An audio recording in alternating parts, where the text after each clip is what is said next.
Bitter criticism. We have some invasions. Some boys, they came here. And well, Mursi, you know Mursi. Mursi, shut up. Mursi's so fierce. Oh, you know what I just realized? The grass is growing here, look. The grass is I guess it's nice.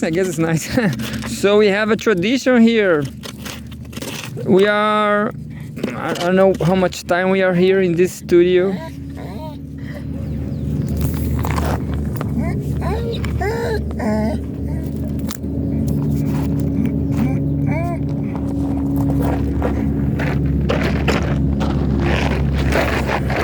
This is almost summer. I guess we are in springtime.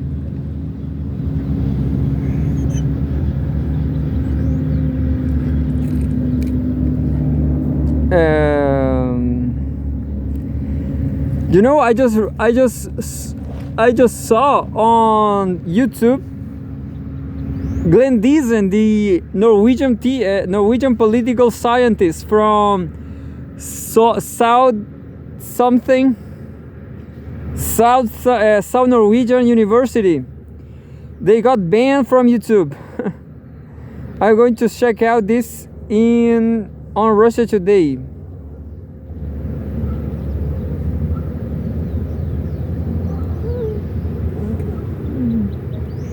Glenn Diesen. I don't know how to spell Glenn Diesen on Russia Today. Glenn Diesen. It's double N. Glenn double N Diesen.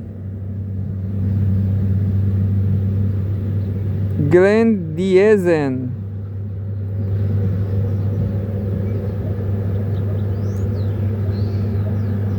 Well, it's not.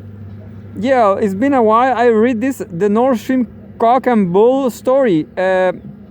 Sums up Western Europe's Stockholm Syndrome. I guess I've read this. Yeah, it was kind of interesting, but my favorite is not here anymore. Of course, I'm talking about Timur Fomenko. Where are you, Timur? Timur vanished. Timur Fomenko just vanished. Just like the boys. The boys, they got so afraid of Tommy. The boy thought I was running after them, following them. Not true. I will read you what happened with Glenn Diesen on YouTube.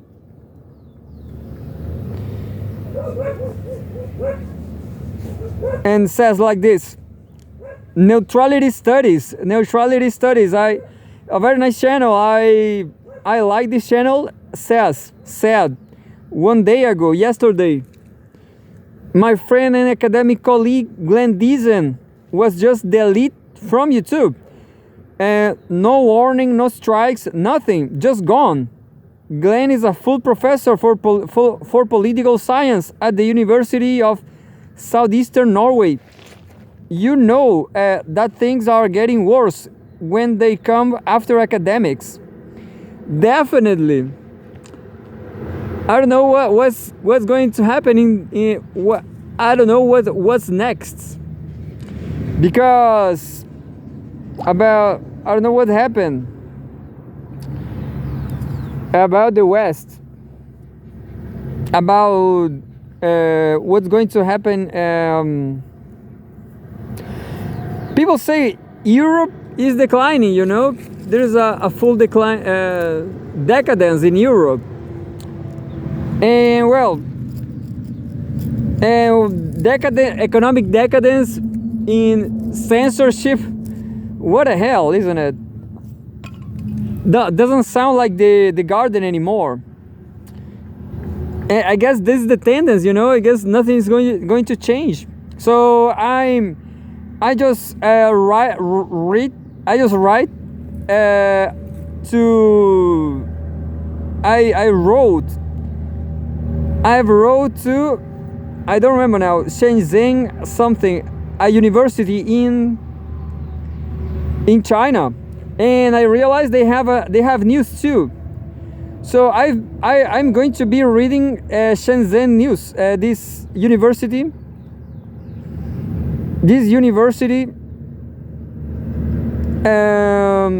I'm going to read my email. I wrote this. I wrote this from Alexander Buletova. Gmail, and says, kind regards from Chile. I'm a graphic designer, enthusiast of visual arts. I've been researching video mapping in Brazil and Chile. I want to know about courses about drone visual performances. You know these drone spectacles? I would say this is the most great spectacles in history. I will tell you. It's like you say, do you want to see a movie in the air? Do you want to see a movie in the sky, you know? Do you want to see a video in the sky? Sky video. Sky video, yeah, sky video. You know, academics, they are useless, you know, but that's a reality, you know, these videos, drone videos. Nowadays, I can tell you, they are drone videos. This is the last one. This I will read to the end. I want to know about courses about drone visual performances. I saw this drone show celebrating the 75th anniversary of the People's Republic of China, and I want to know if you have research in that subject. Oh, I could, yeah, if you have research. I mean, if you have, I want to say, if you have a full laboratory, you know, a full laboratory with people researching this, but I guess if you have research in that subject. Anyway, also if you have study exchange programs with any Brazilian or Chilean institution, or even political organizations like PCO or PCdoB in Brazil, for example. And well, please tell me, how can I enroll to a course of this kind in China, and if there are scholar fees and scholarships. I ended up with the ideogram. I guess it was nice. I will show you. I will show you the spectacle, the drone spectacle. This was on CGTN America. This very drone spectacle, this very drone video, it was far better than anything I've saw before. Can you saw that? Well, it was CGTN America. A video released, I guess, today or yesterday. Yesterday or today. And it was because of the 75th anniversary of the People's Republic of China. Let me tell you, this is like a video, actually. The quality is greater than anything. Greater than anything I ever saw. The boys are still there. What the hell did that boys want to do? I don't know. But the boys are afraid of Milu and Mursi.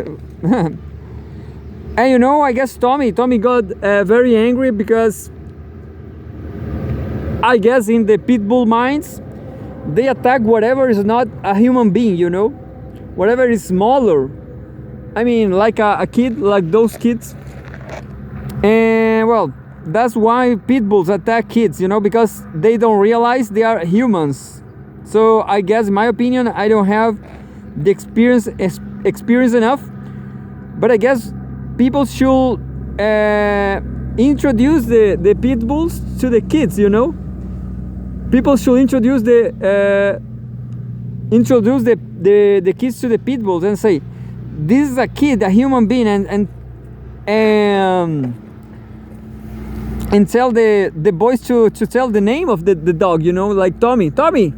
So the boys should say the name of the dog, because otherwise the pit bull will not understand they are actually human beings. I guess that's the question about pit bulls.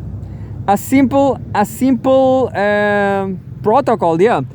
A protocol with pit bulls is just like I said. Tell the dogs, tell the boys to talk, to say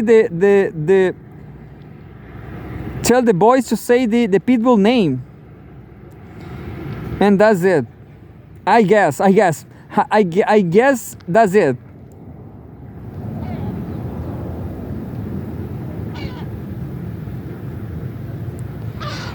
And well, so decadence in Europe is, well, I guess that's it. Decadence in Europe and good times, high times in China. High times in China.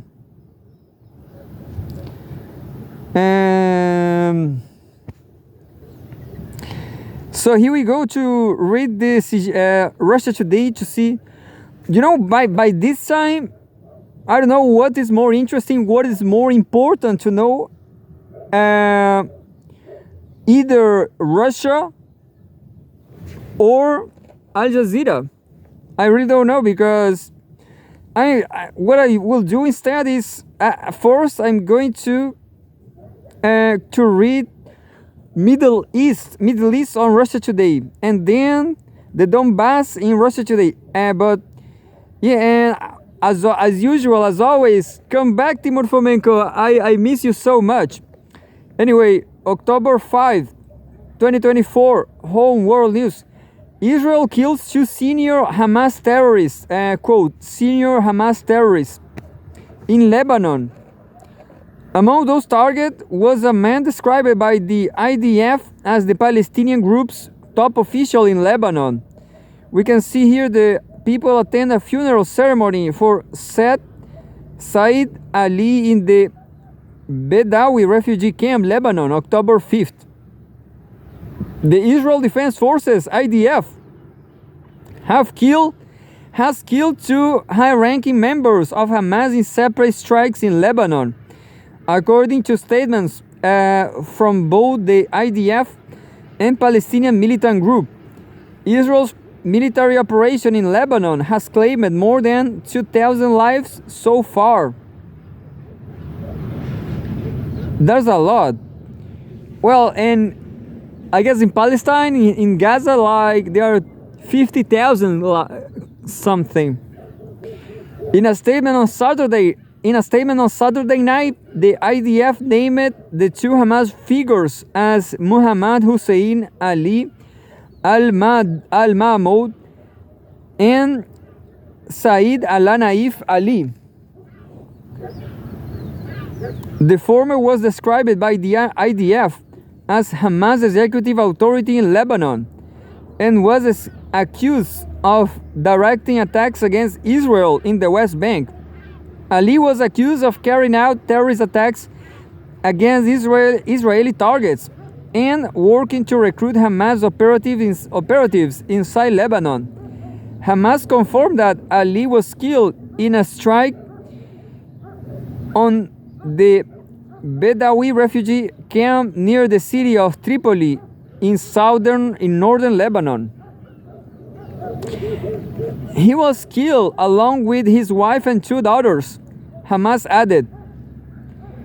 It is unclear if there were additional civilian casualties in the strike on the densely populated camp. Al-Mahmoud was killed in an Israeli strike in the Sad Daniel area in Lebanon's eastern Bekaa region, the militant organization said. Hamas primarily operates in Gaza and is the enclave's ruling authority. The group has a smaller presence in the West Bank and abroad, and after nearly a year of fighting, has confirmed the deaths of fewer than 24 of its members in Lebanon. Saturday's assassination came several days after the killing of Fattah Sharif, another senior Hamas figure, in an Israeli airstrike on the Bur al-Shemali refugee camp in southern Lebanon. Israel declared war on Hamas last October after the militants killed around 1,100 people and took roughly 250 hostages in a surprise attack on the Jewish state. After almost a year of Israeli raid and ground operations in Gaza, nearly 42,000 people are dead, and the majority of them women and children, according to the Enclave's health ministry. At the same time, Israeli forces waged a low-intensity operation against Hezbollah fighters along the Israel-Lebanon border until last month, when the apparent Israeli sabotage of thousands of Hezbollah communication devices signaled that the start of a major air campaign in Lebanon. A ground invasion followed earlier this week, and the death toll in Lebanon currently stands at over 2,000 people, including 127 children, according to the country's health ministry. The IDF said on Saturday that Israeli forces had killed more than 400 Hezbollah fighters since the start of the ground operation on Monday. That's it. And now let's see the what happened in Russia, improperly Russia. But I guess this is new. This is just now. Look, a fresh news, a very fresh news from right now. A huge explosion from Israeli strike in Beirut. The IDF continued its bombing campaign in the early hours of Sunday. Hashtag genocide dossier. Black file photo. Black smokes and flames rise over Beirut after the Israeli army carried out airstrikes in the south of the capital Beirut, Lebanon, on October 3. The Israel Defense Forces (IDF) dropped more bombs on Beirut on Sunday, causing a large explosion in the Lebanese capital. The air raids continue into the night as Israeli Prime Minister Benjamin Netanyahu vowed to redouble the fight against Hezbollah, which has been firing rockets and mortar shells into the northern Israel. Al Jazeera correspondent Laura Khan reported that, quote, an absolutely massive explosion in Beirut's southern suburbs, adding that she has seen at least 2 strikes. The TV channel posted a video on a bright blaze followed by a powerful blast. And well, now the news about Russia. Speaking about Russia. October 5th, 2024, home Russia and former Soviet Union. It's not home Russia, it's home Russia and former Soviet Union. Like 2 years ago, I was saying home Russia. That's funny. Anyway, NATO supply weapons seized in Donbass. Russian Minister of Defense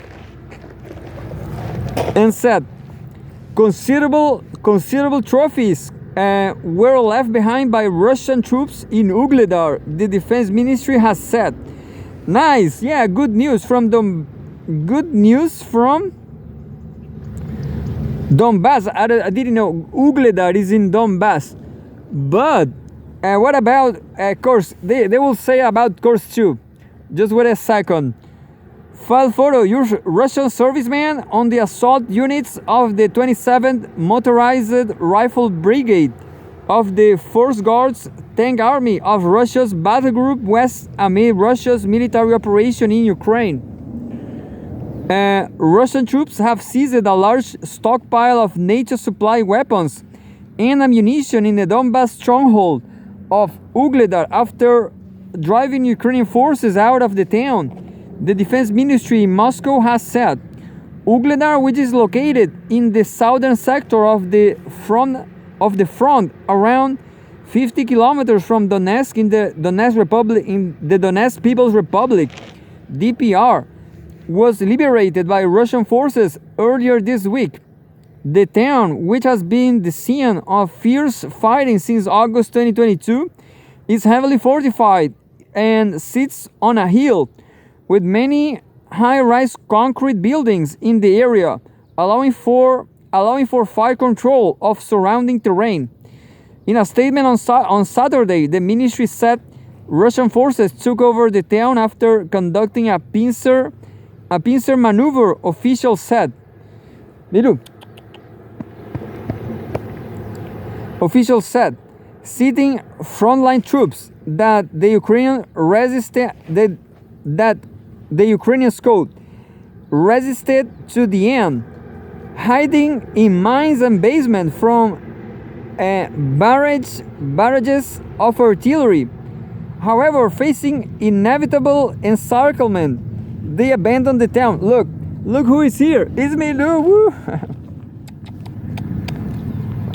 Milou, there are two boys, Milou. Boys. There are two boys, Milou. Just two boys. Milou, let me tell you. This is not ours, you know. This is not private property, you know. It's not private property, Milou. Yeah. Milou, look at the camera. Understand? It's not private property. This is just an emergency track. Milou always fight here.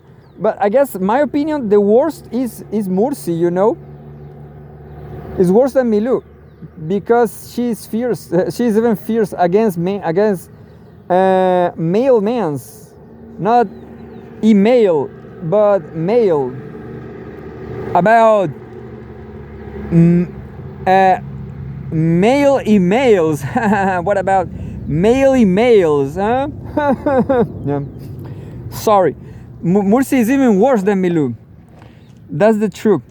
In a statement on Saturday, the ministry said Russian forces took over the town after conducting a pincer maneuver, officials said, citing frontline troops that the Ukrainians resisted to the end. And then they died, I guess. Hiding in mines and basements from barrages of artillery.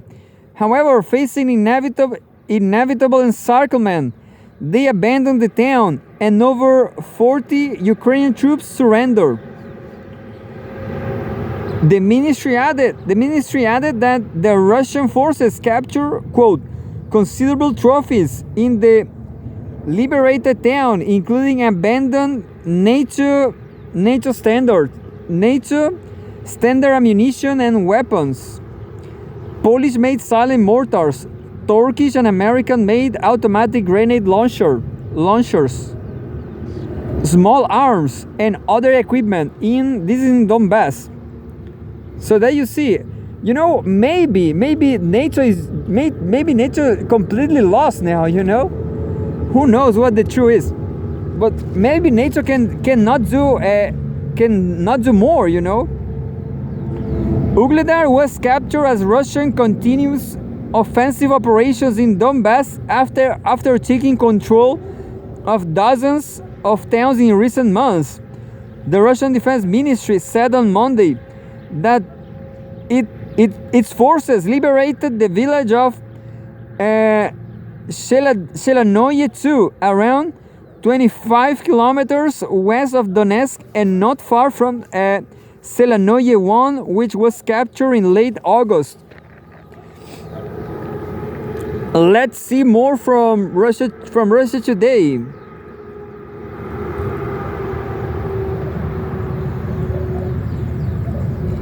An analysis from Andrei Suchentsov, program director at the Valdai Carnival Club. Not Carnival Club. October 5, 2024. Pay the devil. Pay the devil. Pay the devil. How the US will force Europe to pay for its military-industrial complex. Terrible destiny, terrible future for. I guess I'm not going to Europe. Never. I guess I will never go to Europe. Because such a stupid age, such a stupid age. I have Italian nationality, Italian citizenship, but I just don't care, it's just too much for me. The outcome of the American election won't change anything because the course is already set by Andrei Suchentsov, program director at the Valdai Club. And we have a photograph. Supporters of Ukraine celebrate after House of Representatives pass bills, including aid to Ukraine and Israel, on Capitol Hill in Washington, D.C., United States on April 2024. Just a picture. The American presidential campaign on 2024 has been marked by a series of unprecedented events. These include lawsuits against one candidate and relatives of the sitting president, assassination attempts against Donald Trump, and finally, the unprecedented situation of Joe Biden being forced out of the race by his own party. All of this has made the election marathon an extraordinary event. Meanwhile, domestic politics in the US is spilling over into the rest of the world, and it's helping fuel the growing dissatisfaction of the countries representing the world's majority with the intense attempts by Washington to maintain its leadership. But we should not read too much into the vote, because the policy of seeking to preserve American dominance remains the main strategy of both candidates. The new conservative group remains quite prominent in the ruling diplomatic party, whose members' worldview is built around the idea of power as the only tool for maintaining US leadership. This position doesn't depend on personal attitudes and beliefs, but is derived from the status they occupy in the political mechanism. The then Senator Biden, for example, once proposed a large number of constructive initiatives in Congress. Among other things, he opposed NATO membership for the Baltic states, to the point where his party colleagues accused him of being too peace-loving in his foreign policy. What? NATO memberships for the Baltic states, to the point where his party colleagues accused him of being who? Senator Biden, peace-loving. No, because, the problem of Biden, the problem of Kamala Harris, the problem of all the Democrats is the deep state, Anyway, they are not they didn't say until now, but the military industrial American complex, that's the problem. Once in the White House, however, Biden strictly followed the usual American logic of global leadership. Yeah, global leadership, military-industrial complex interests. The defense budget under his administration broke all records of recent decades. The consistency of U.S. foreign policy practice in terms of deterrence strategy towards geopolitical rivals allow us to assert that the structural confrontation with Russia and China will continue regardless of the outcome of the election.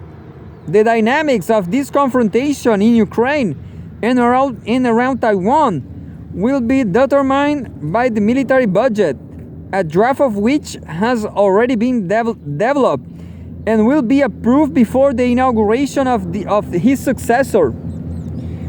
Against the backdrop of the election campaign, it is particularly interesting to see how much sharper the rhetoric has become and how it has been filled with catchy, workable initiatives. Former Secretary of State Michael Pompeo's plan for a forced peace in Ukraine, which proposes, among other things, that Kiev be brought into NATO on an accelerated basis, quote, so that European allies will bear the burden of its defense, unquote, has been well received. The result of such scenario would be a direct military conflict between NATO and Russia. So it is unlikely. I lost myself, but the result of such a scenario will be a direct military conflict between NATO and Russia. So it is unlikely. Such statements, which do not demonstrate a systemic understanding of the situation, need not in principle be long-term in nature.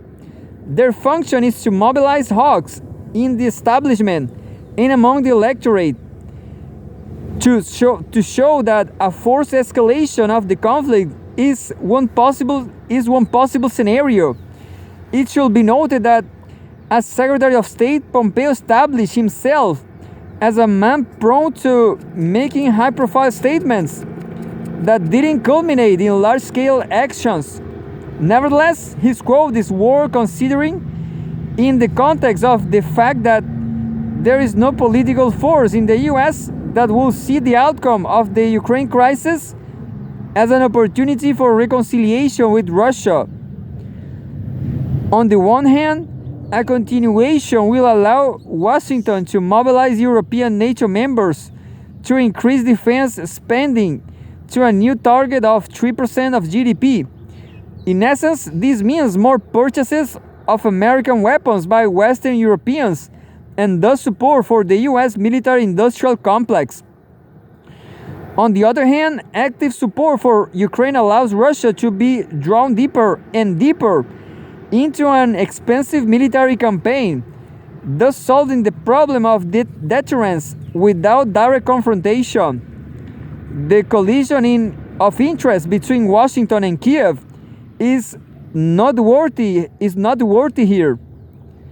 The Ukrainian government, well aware that its own resources have been exhausted, is feverishly trying to cling on any chance of remaining at the top of the Western coalition priorities, and often, as in Kursk, acts rather opportunistically by offering the West a visible military success.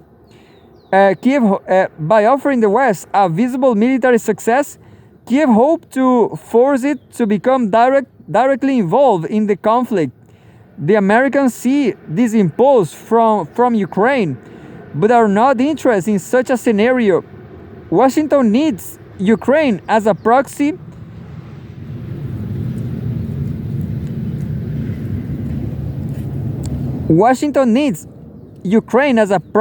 that it can use for as long as possible. The country's usefulness as an instrument of US foreign policy suggests that the US-Russian crisis will be protracted. At the same time, the upward trajectory of the American defense budget will not change, regardless of the outcome of the election. Thus, Russian foreign policy and military planning is based on maintaining the present military conditions and continuing the strategic rivalry with the US, regardless of how the next American president is. This article was first published by Valdai Discussion Club, translated and edited by the Russia Today team. If I had some time, no, I will. I have no time now. I will go to Al Jazeera now. to Al Jazeera just to see. I will do the genocide dossier. Live updates, Al Jazeera live. Israel vows retaliation for Iran attacks as strikes kill 25 in Lebanon. By Umu Duras and Virginia Pietromarchi, October 5th, 2024. Israel has vowed to retaliate against Iran for its missile attack in the manner, location, and time of its choosing. A Lebanese security source has told Al Jazeera that Hezbollah has lost contact with Hashim Sadine, widely touted as the group's potential next leader since last Friday. 2 minutes ago, Israeli army says it struck Hezbollah targets. The Israeli army said it was attacking Hezbollah targets in the Beirut area. The message came after a huge explosion shook the southern suburbs of Beirut, with state media saying Israeli forces launched at least 4 rockets. The salvos came soon after the Israeli army issued an evacuation order for residents of specific buildings. 70 minutes ago now. 2 killed in Israeli attack on Lebanon ministry. The Public Health Emergency Operations Center of Lebanon's Ministry of Public Health says the 2 were killed when Israeli warplanes bombed Jiyeh, Lebanon, only 50 kilometers, about 12.5 miles from the capital Beirut. The ministry added that 18 others were wounded in the attack of the coastal town, and the rescue teams were still working to remove rubble. 32 minutes ago, Hezbollah says it killed 25 Israeli soldiers. Hezbollah said it killed at least 25 Israeli soldiers since Israel launched a ground operation in southern Lebanon earlier this week. The Israeli army said 9 of its soldiers have been killed so far. 9. The military also claims it killed 250 Hezbollah fighters. And 42 minutes ago, civilian aircraft land as Israel bombs Beirut. Lebanon's national news agency NNA says that civilian air traffic continued at Beirut Rafik Hariri International Airport while Israel carried out its massive strikes on Beirut moments ago. Quote, several Middle East Airlines planes have just landed, unquote, the NNA said of Lebanon's national carrier. At least 5 huge strikes have been carried out by Israel on the southern suburbs of Beirut and one area just outside the city, Choueifat, in the last hour. Lebanon's only civilian international airport is only a short distance away from where the majority of Israel's strikes on Beirut have been carried out. And I guess this is the last one. 1 hour ago, Qatar becomes Macron's call to halt weapons supplies to Israel. Qatar's foreign ministry welcomed French President Emmanuel Macron's call to stop supplying weapons to Israel. Quote, Macron's call in an important and appreciated step towards stopping the war and is consistent with UN resolutions and the International Court of Justice, it said. Quote, we renew our call to the international community to take firm decisions to compel Israel to stop its aggression on Gaza and Lebanon, it added. And that's it. Now, time to be happy. time to read real nice journalism, just a little bit, not too much, because I need to do my yoga. I need to stretch. CGTN, of course, the best newspaper. See the difference. Hope for the world. CGTN, the country of the drone spectacles. I'm going to do, as usual, I'm going to read the Maybe I'm going to read. I will choose search the drone, but I'm going to read some headlines. I will search for the drones here. EU's extra tariffs on China-made EV spark backlash. China urges security. Vibrant night economy sparks tourism boom during National Day holiday. China urges Security Council to focus on Nord Stream probe. Interesting. Pictures of the week. Last of the Palestine-Israel conflict. Thousands still without water a week after Helene hit. But I'm going to explore about drones. Drones. Yeah, just drones. What about drones on CGTN? It's all about war. 5 news about war. Ukraine, Iran, Ukraine, Yemen, Israel, Islamic Al-Haddad, Yemen.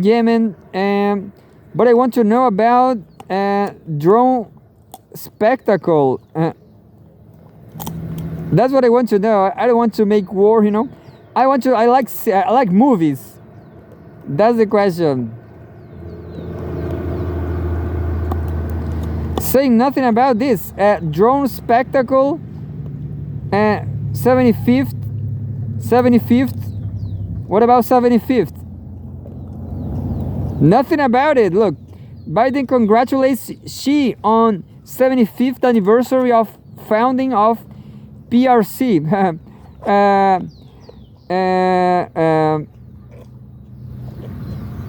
Not true. Not true. Well, maybe they don't call this drones, but drone light spectacle. I'm quit, you know. Yeah, show. I want to see a show. Yeah, drone like show, not a spectacle, but show.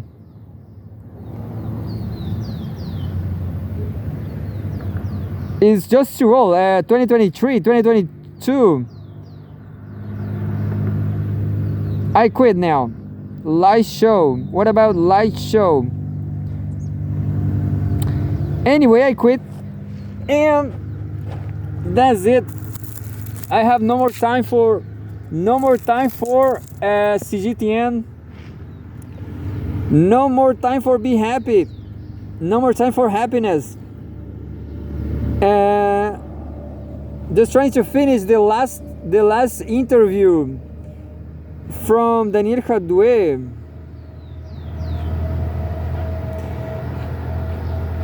Es el Partido Comunista de Chile, con todas las implicaciones que eso tiene, probablemente el Partido Comunista con más historia en todo el mundo, porque arrancaría de alguna forma de antes de la Revolución Rusa, que es lo que lleva a alguien con formación cristiana, con la experiencia política en el movimiento estudiantil vinculado a la causa palestina, a decidir militar en el que quizá haya sido el partido más perseguido en toda la historia de Chile, como el PC.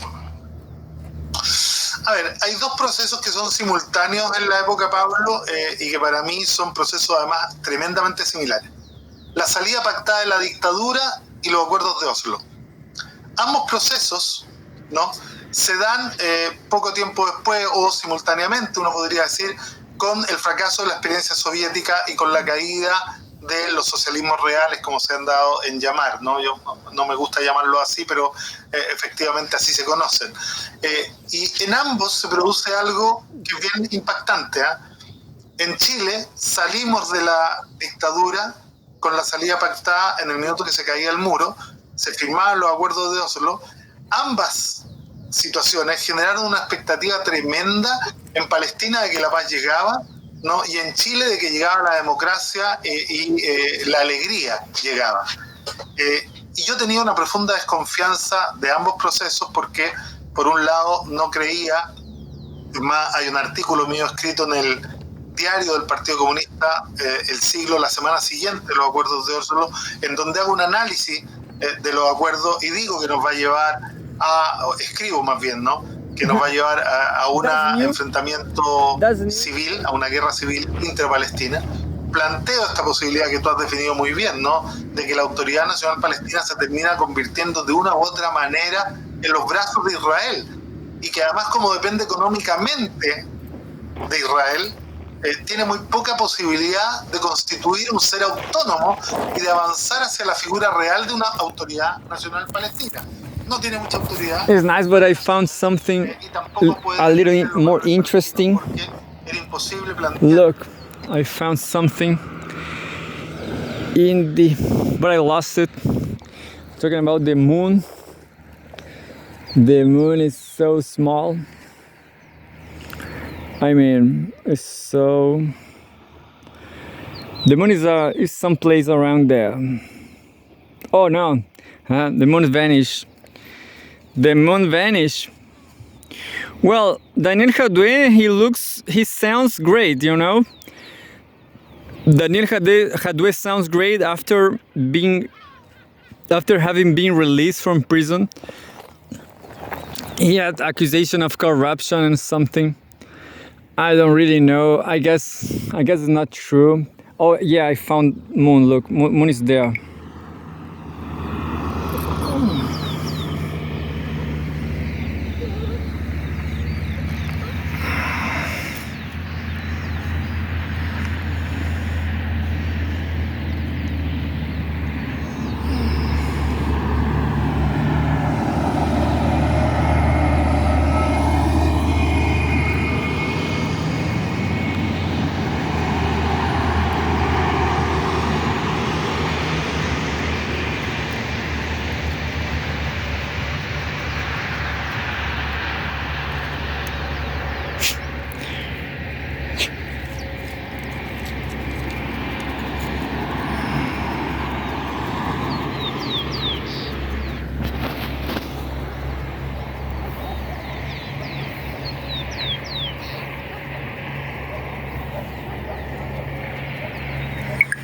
There was a star. There's a star too. Anyway, it's beautiful.